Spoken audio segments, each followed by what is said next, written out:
Hello everyone and welcome back in another video. So in this video I'll show you how can you get different shields in Monopoly Go. All you need to do is to go ahead and follow up with me till the very end of this video, and let's jump right into it. First we need to get something out of the way. Go to your Play Store or App Store, depends on what device you're on. Search for Monopoly Go because we need to make sure we have the Monopoly Go game updated to the latest version. As we know, the shields or different shields option is a new option in the game. So go ahead and update your game and let's open it from there.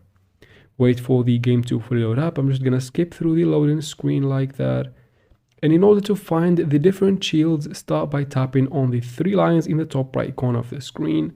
After that, tap on My Showroom right here. Then tap on the shield icon in the bottom and you find the shields that you have in the top right here. I don't have any, as you can see.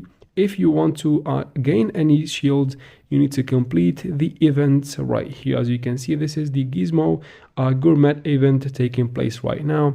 I need to go ahead and complete the milestones as fast as possible, and I should gain some different shields from there.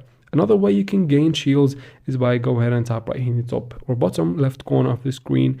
Complete the quick daily wins and even the weekly wins in order for you to get weekly rewards, and some of those rewards will be different shields. And that is basically how can you get different shields on Monopoly Go. I hope this video is helpful. If it was, please like and comment down below. Don't forget to subscribe for future videos like this one. Thank you very much for watching.